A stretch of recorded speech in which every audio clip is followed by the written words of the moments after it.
السلام علیکم، آپ لوگوں کی دعاؤں کا بہت بہت بہت شکریہ اور میں بہت بہت بہتر فیل کر رہی ہوں۔ چلتے ہیں ناول کی طرف۔ ناول رکیب الفت، قسط نمبر 33 کا حصہ اول۔ اکبر گاڑی لے کر نکلا تھا۔ منزل وہ نہیں جانتا تھا کہ کہاں جا رہا ہے۔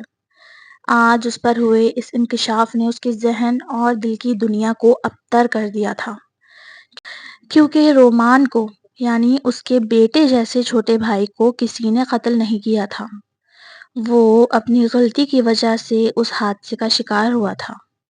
فیضان کی فطرت سے تو اکبر ناواقف تھا، لیکن ہاں وہ رومان کو جانتا تھا۔ وہ ایک بہت انرجیٹک اور شرارتی قسم کا لڑکا تھا۔ جو باتیں عبد الرحمن نے بتائی وہ حرف بحرف سچ ہی تھی، اس پر اسے کوئی شک نہ تھا۔ اشما نے اسے آج تک بس یہی کہا تھا کہ اس کے بھائی نے قتل نہیں کیا ہے۔ اس کے کہنے کا یہ مطلب کبھی بھی نہیں ہوتا تھا کہ رومان کی موت حادثہ تھی، کیونکہ وہ تو خود نہیں جانتی تھی۔ اسے تو یہی لگتا تھا کہ قتل کسی اور نے کیا ہے اور نام فیضی کا لگ رہا ہے۔ اس سب میس کی اصل وجہ تھی فیضان کی دماغی حالت۔ وہ تو پہلے ہی بہت حساس تھا، پھر جب رومان کا اس کے سامنے دم نکلا تو وہ نیم پاگل سا ہو گیا۔ پہل تو اس نے خود سے نہ بتایا کچھ کہ اسے سب کہیں گے کہ غلطی تمہاری ہے، تم نے باپ کا اسلحہ چوری کیوں کیا۔ لیکن جیسے جیسے وقت گزرتا رہا تھا فیضان کی حالت خراب ہوتی ہی جا رہی تھی۔ ایک تو پردیس میں وہ تنہا ہو گیا تھا، پھر اپنے جگری دوست کی آنکھوں کے سامنے موت۔ اس نے پورا 1 سال نفسیاتی ہسپتال میں گزارے۔ سالار صاحب بہت پریشان تھے ان دنوں، کیونکہ اشما کو ونی کر کے لے جایا گیا تھا۔ وہ بھی اکیلے پڑھتے اپنے بیٹے پر زیادہ توجہ نہ دے سکے، بلکہ اس کا ہسپتال میں ہونا انہیں کہیں نہ کہیں سکون پہنچاتا تھا کہ وہ محفوظ ہے۔ وہ دونوں میاں بیوی بہت عرصے تک تو اس سے مل بھی نہ پائے تھے۔ پھر اشما اکبر کے گھر سے بھاگی تو اس نے ہی واپس آ کر فیضان کو سنبھالا۔ وہ کچھ حد تک بہتر ہو گیا، لیکن اگر اس سے اس واقعے کے بارے میں پوچھا جاتا تو اس کی حالت بگڑنے لگتی، یہاں تک کہ جسم کا ایک ایک رونگٹا کھڑا ہو جاتا۔ اسے دیکھ کر گمان ہوتا کہ وہ ابھی ہی پھڑک کر مر جائے گا۔ اس کیفیت سے نکلنے میں اسے ہفتوں لگ جاتے۔ مٹھیاں بھر بھر کے دوائیں اسے کھانا پڑتی تھی اور وہ کئی دن ہذیانی سا ہو کر رو رو کر گزارتا۔ یہی وجہ تھی کہ اشما بھی نہیں جانتی تھی کہ آخر کار ہوا کیا تھا۔ اگر فیضی اس کو یہ سب بتاتا تو وہ تو ظاہر ہے اپنے بھائی کی بات پر آنکھیں بند کر کے یقین کر لیتی۔ اکبر نے اسی وقت گھر پر کال کی اور حسن صاحب، ذاکرہ بی اور ساجدہ بیگم کو ساری تفصیل بتائی۔ وہ اس وقت اس پوزیشن میں تو نہ تھا، لیکن یہ بات بتانا ضروری تھی۔ وہ لوگ بھی تینوں ہی رومان کے ذکر پر بہت روئے دھوئے۔ ساجدہ نے تو یقین کرنے سے انکار کر دیا کہ یقیناً یہ سب سلطانہ کی ہی کوئی چال ہے۔ اس نے یہ سب باتیں اس انداز میں بتائی تھی کہ اس میں فیضان یا اشما کا کہیں کوئی ذکر نہیں آیا۔ اس نے اسی طرح بتایا تھا کہ سب کو لگے کہ اس نے تحقیق کروائی ہے، اسی طرح سب پتہ چلا ہے۔ پھر اس نے راہا پور میں سالار صاحب کے گھر کی نظر بندی اور تمام تر دوسرے لوگوں کو بھی فوراً ہٹ جانے کا کہا، جنہیں ان کی نقل و حرکت پر نظر رکھنے کے لیے مامور کیا گیا تھا۔ وہ یہیں نہیں رکا، اس نے فوراً تمام پلیٹ فارمز اور کورٹ سے اپنے کیس کو خارج کروایا اور فیضان کو باعزت طریقے سے ایک رہائشی بن کر رہنے کا اجازت نامہ بھی جاری کروا دیا، کیونکہ اس سے پہلے وہ ایک مفرور ملزم کی طرح دیکھا جاتا تھا۔ اگر اسے اس گاؤں یا ان تحصیلوں میں دیکھا جاتا تو فوراً گرفتار کرنے کا حکم تھا۔ یہ سب کرنے کے بعد اب باری تھی اکبر کی تنہائی میں بیٹھ کر اپنا غم غلط کرنے کی۔ اس نے اپنے موبائل کو بند کر دیا اور خود نہ جانے کس ویرانے میں چلا گیا۔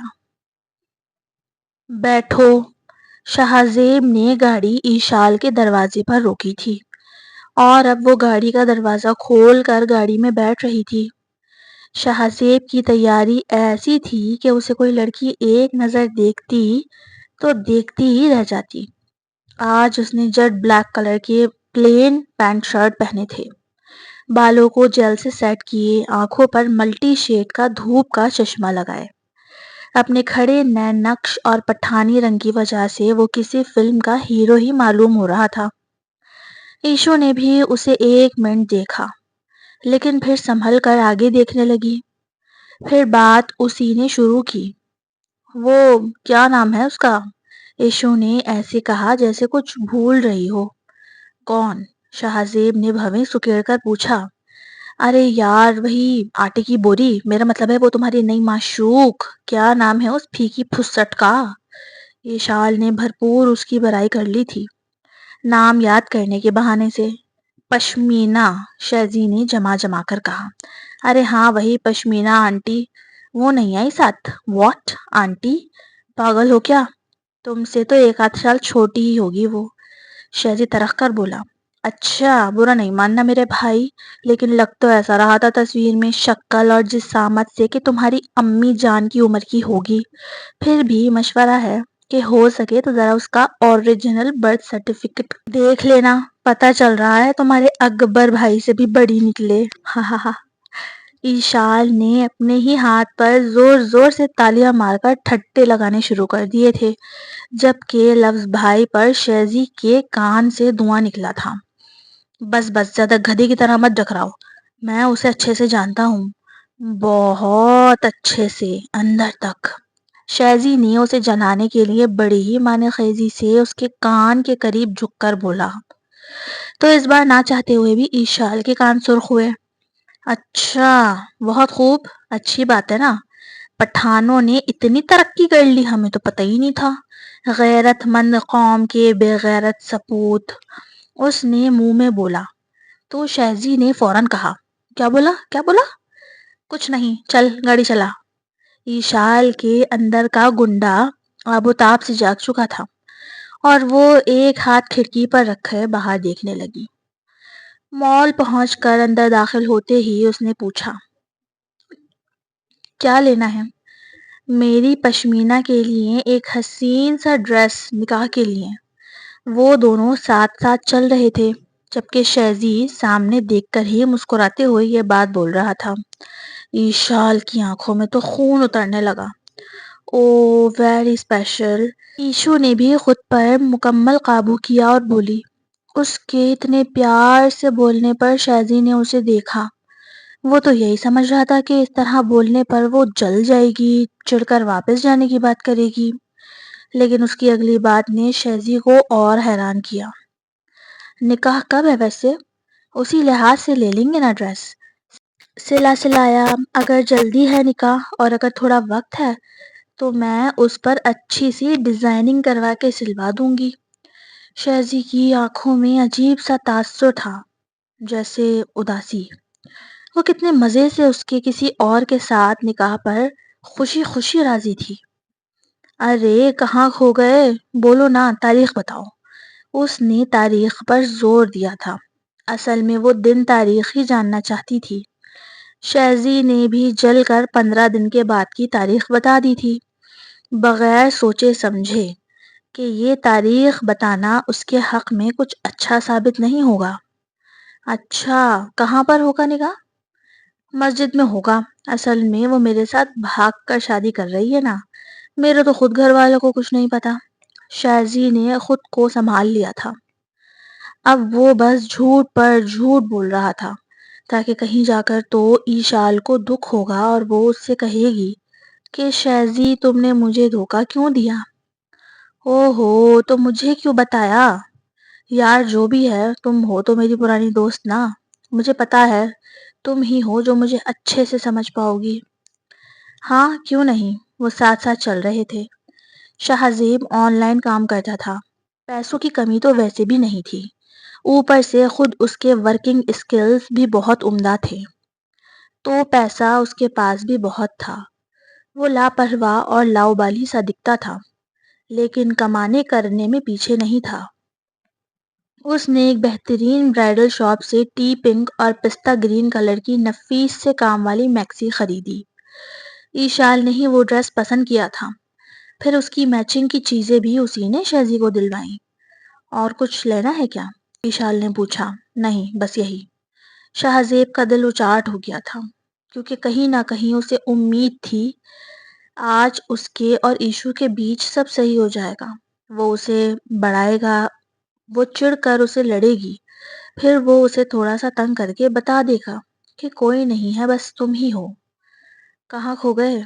بار بار مدہوش ہو جاتے ہو، خیریت تو ہے؟ مجھے بھوک لگی ہے، کچھ کھاتے ہیں چلو۔ وہ آ کر فوڈ کورٹ میں بیٹھے تھے۔ انہوں نے ڈرنکس اور پیزا آرڈر کیا اور اپنے اپنے موبائل میں مصروف ہو گئے۔ بات کوئی کرنے کو تھی نہیں۔ وہیں قریب ایک ٹیبل پر دو لڑکے بیٹھے تھے، مسلسل اشال کو گھور رہے تھے۔ اشال نے بھی انہیں نوٹس کر لیا تھا۔ اتنے میں دونوں کے کان میں ایک بات پڑی۔ ان میں ایک لڑکا دوسرے کو کہہ رہا تھا، دیکھو تو ذرا، ڈیٹ آئی ہوئی ہے۔ ہمارا تو نصیب ہی خراب ہے کہ کوئی لڑکی ہمارے ساتھ ڈیٹ پر آ جائے۔ دونوں نے واضح یہ مکالمہ سنا تھا۔ اس سے پہلے شہزی پلٹ کر اسے کچھ کہتا، ایشال نے باواز بلند بولا، نہیں نہیں، میں سنگل ہوں، یہ کوئی میرا بوائے فرینڈ نہیں ہے، یہ تو میرا کزن ہے۔ شہزی منہ کھولے ایشال کو دیکھ رہا تھا، دانت پیس کر بولا، کیا آپ پاگل ہو گئی ہو؟ دماغ خراب ہے کیا؟ کیا مطلب؟ اچھا ہے نا، میری بھی سیٹنگ ہو جائے گی۔ وہ لڑکے ایشو کو دیکھ دیکھ کر مسکرا رہے تھے۔ منہ پر ایسا تھپڑ پڑے گا نا، دماغ درست ہو جائے گا تمہارا۔ شہزی نے سارے لحاظ بالائے طاق رکھ کر کہا، ایسے ہی تھپڑ مارو گے؟ میں نے کیا چوڑیاں پہن رکھی ہیں؟ ایشال لڑنے کھڑی ہو چکی تھی۔ پھر نہ انہوں نے آرڈر لیا نہ ہی کچھ کھایا اور وہاں سے نکلتے چلے گئے۔ اس سے پہلے مال میں دونوں کی ہاتھا پائی شروع ہوتی۔ میں تو دیکھو کتنی بار تمہارے گھر آ گیا ہوں روما، اب تم بھی آؤ نا کسی دن میرے گھر، میں اپنی موم سے تمہیں ملوانا چاہتا ہوں۔ رومی نے پیار سے کہا، ہاں میں ضرور آؤں گی۔ اس وقت رومی اس کے بیڈ پر بیٹھا تھا اور وہ نیچے زمین پر اس کے پیروں کے پاس بیٹھی تھی، جبکہ رومان کے پاس ہی برابر میں کچھ تازہ پھول اور کلپس رکھے تھے اور اس کے ہاتھ میں روما کا سنہری بال تھے۔ وہ رومانا کے بال بنا رہا تھا اپنے چھوٹے چھوٹے ہاتھوں سے۔ اس نے کافی اچھی پونی ٹیل باندھی تھی اور پھر چھوٹے چھوٹے کلپس کے ساتھ اس نے وہ ننھے ننھے پھول بھی اس کے بالوں میں لگا دیے، جو ابھی کچھ دیر پہلے دونوں نے باغیچے سے توڑے تھے۔ بہت پیارے ہیں تمہارے بال روما۔ رومان نے اپنی کارکردگی کو بڑی ہی ستائش سے دیکھا۔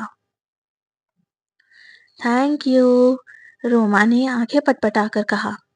آج کی طویل ملاقات میں رومان کو رومانا کے ساتھ بہت مزہ آیا۔ To be continue, AW Urdu novels, don't copy my novel. Like کریں، کمنٹ کریں، اپنی رائے کا اظہار ضرور کریں۔ پھر ملتے ہیں انشاءاللہ نیکسٹ ایپیسوڈ میں۔ جب تک کے لیے اللہ حافظ۔